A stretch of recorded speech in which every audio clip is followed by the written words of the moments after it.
भय का माहौल बनाने के लिए मुख्य जैसे विधायक के लड़के से ही मारपीट कर ली, ताकि जिले में माहौल बन जाए भय का और हम मनमानी की वसूली करें। हमारी जो वार्तालाप करने गई थी टीम, उनके साथ वो हमला किया और एक उन्होंने उनके खुद के बंदों से ये झोपड़ी को आग लगाई है। उन्होंने मलाई खाई है, गरीब आदमियों को नोचा है, उनसे निचुड़ निचुड़ के पैसे निकाले हैं। जो अवैध वसूली हो रही है और गुंडागर्दी हो रही है, इसको तुरंत रोका जाए और ये ठेका निरस्त किया जाए। जैसे ही 2025-26 का वित्तीय वर्ष लगा और उसके बाद में जैसलमेर के अंदर रॉयल्टी का ठेका हुआ, रॉयल्टी के ठेके के बाद जो ठेकेदार एसोसिएशन के लोग हैं वो लगातार जिला प्रशासन को ज्ञापन दे रहे थे। उस ज्ञापन में ये बताया जा रहा था कि उनसे जो रॉयल्टी है वो अवैध रूप से वसूली जा रही है। और उसके बाद में उस ज्ञापन के बाद जो हिंसा फैली, उसमें विधायक के पुत्र को कुछ चोटें आई है। उसके बाद में लगातार रॉयल्टी का ठेकेदार जो है उसके खिलाफ या ठेकेदार एसोसिएशन के जो कार्यकर्ता है, जो लोग हैं, वो लगातार विरोध कर रहे हैं। हम इनसे पूरी जो चर्चा है वो करेंगे और जानेंगे कि आखिर क्यों ये इतना बड़ा हादसा हो गया। देखो, एक रूटीन में सरकार तंत्र से तरफ से कोई बोली में टेंडर होता है। जैसे ही अभी माइनिंग का टेंडर हुआ है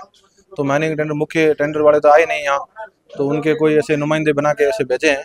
तो जैसलमेर में 1 अप्रैल को उन्होंने अनैतिकता से ऐसा करके कोई मांग कर ली, जो अवैध वसूली की तरफ, जैसे वो 5-6 गुना उन्होंने मांग कर ली। तो उसके विरोध में हम 1 तारीख को जिला कलेक्टर साहब को अवगत भी कराया था, क्योंकि हमें इनके प्रणाली से और इनकी प्रवृत्ति का हमें पता चल गया था।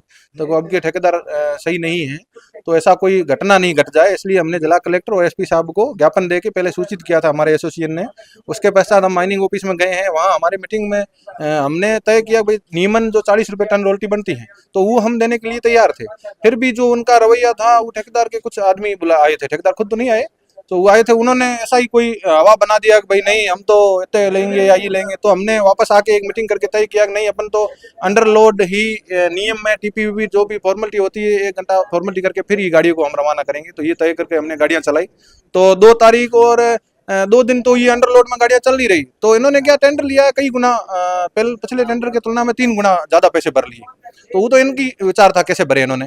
तो वो इन्होंने ये देखा कि भाई ये टीपी में और नियम अंडरलोड चलना शुरू हो गए तो वो तो वसूल होना मुश्किल है। तो ये भय का माहौल बनाने के लिए एक अंडरलोड टीपी की गाड़ियां ये रोकते हैं। रोकने के पश्चात हम वार्तालाप करने के लिए ठेकेदार के एसोसिएशन के लोग वहां जाते हैं, तो वो हमारे से ऐसा व्यवहार करते हैं, डंडे बजाना, ऐसे ऐसा करके हम इनके ऊपर मुकदमा फंसाओ, ये करो, ऐसा करके वो हवा बना, हम तो वहां से निकल जाते हैं। उसी टाइम हम सूचना देते हैं विधायक परिवार को भी हमारा सहयोग करो, हम जनता है जैसलमेर की, और किसके आगे मांग करेंगे। तो वो खुद के फार्म हाउस जा रहे थे, उन्होंने गाड़ी घुमाई, तो उन्होंने इनको छोड़ के भय का माहौल बनाने के लिए मुख्य जैसे विधायक के लड़के से ही मारपीट कर ली, ताकि जिले में माहौल बन जाए भय का और हम मनमानी की वसूली करें। ये उनकी मंशा थी।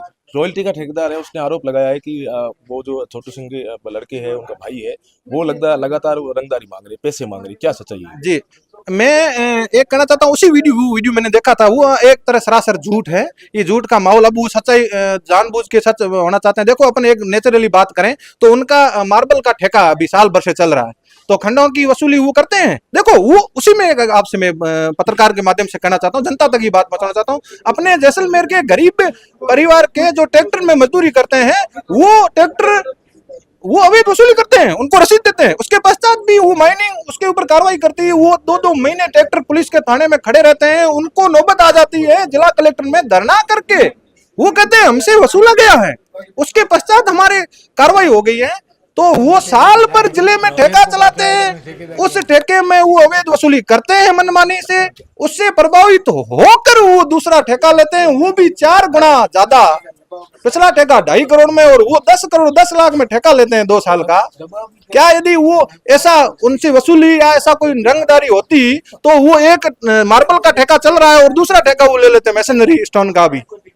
अरे वो उन्होंने मलाई खाई है, गरीब आदमियों को नोचा है, उनसे निचुड़ निचुड़ के पैसे निकाले हैं, तभी उनका मनोबल बढ़ा। उन्होंने जिले में दूसरा ठेका लिया और ये भय का माहौल जिले में बना रहे। बिल्कुल, रॉयल्टी ठेकेदार का एक ये आरोप है कि उनकी जो झोंपड़ी बनी हुई थी, वहाँ उनके जो कागज थे वहाँ जला दिए गए।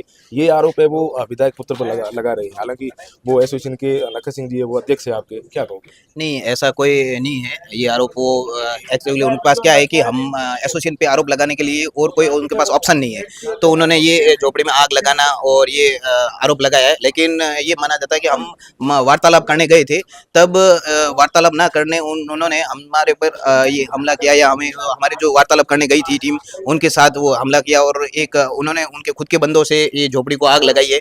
तो उससे ये माहौल और भय हुआ कि उन्होंने एक माहौल ऐसा बनाया कि हम आग का बता के इनके ऊपर प्रेशर देंगे, दबाव देंगे, और ये कानूनी कोई कार्रवाई या कुछ भी करेंगे तो ये थोड़ा प्रेशर में ये दब जाएगी एसोसिएशन।